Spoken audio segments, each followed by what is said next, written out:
ब्रह्मचर्य एक वो पावर है कि बुद्धि को एकदम प्रकाशित कर देगा। ब्रह्मचर्य ब्रह्मचर्य ब्रह्मचर्य के बिना ऐसा पशुता नहीं जाती है। ब्रह्मचर्य में दिव्यता दैवी शक्ति जागृत होती है। और ये बच्चे, नए बच्चे ब्रह्मचर्य को कोई महत्व नहीं दे रहे। कोई हस्तमैथुन कर रहा है, कोई व्यभिचार कर रहा है, कोई कुछ कर रहा है। सब गंदी गंदी बातें बढ़ती चली जाती हैं। पहले स्त्री का मतलब आकर्षण, पुरुष का आकर्षण, ये सब नहीं था। अब जो है ये भी हो गया है कि बच्चे बच्चे में आकर्षण हो गया, स्त्री में आकर्षण हो गया। अब कैसे समस्या का समाधान हो?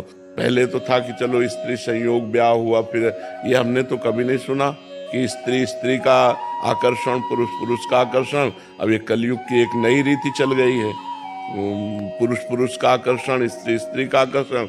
उससे सब भ्रष्ट होते चले जा रहे हैं और ये नहीं समझ रहे कि जीवन की शक्ति है, जीवनी शक्ति है ब्रह्मचर्य। वीर जीवनी शक्ति है। इसको जितना रोकोगे उतने आप तेजस्वी बनोगे, उतने आप बुद्धिमान बनोगे, उतने आप अध्यात्म बलवान बनोगे। कोई समझे नहीं रहा इस बात को।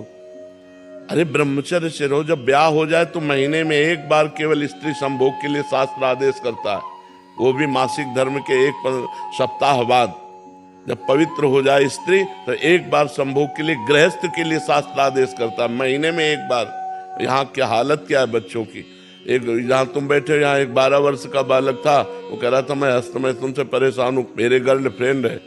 अब बताओ क्या हमारी समाज की हालत होगी जब 12 वर्ष का बालक वो गर्लफ्रेंड रखने लगा, 12 वर्ष का बालक हस्तमैथुन करता है। वो क्या समाज में हमारी उन्नति प्राप्त करेगा?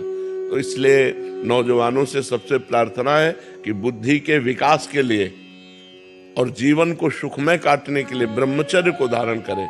ब्रह्मचर्य के बिना बात नहीं। और ब्रह्मचर्य धारण वही कर सकता है जो समय से उठता है, ब्रह्म मुहूर्त में व्यायाम करता है और थोड़ा दौड़ भाग करता है। 2-3 किलोमीटर दौड़ा, आधा घंटा व्यायाम किया, 15-20 मिनट प्राणायाम किया, तब उसके अंदर दिव्यता आती है। फिर देखो जो पढ़ोगे वो आपको याद रहेगा। जो बच्चे ब्रह्मचर्यहीन होते हैं उनकी स्मृति शक्ति नष्ट हो जाती है। स्मृति नष्ट हो गई तो यही फिर घबराहट पैदा होती, पता नहीं क्या प्रश्न आवे, उत्तर दे पाऊं न दे पाऊं। नकल की जरूरत है, अकल की जरूरत है। अकल खो दिया ब्रह्मचर्य से। अब नए बच्चे विद्यार्थी हैं, नशा करते हैं। अरे विद्यार्थी जीवन एक तपस्वी जीवन होता है। विद्यार्थी जीवन है, अकड़ है, विनय होना चाहिए। विद्या विनय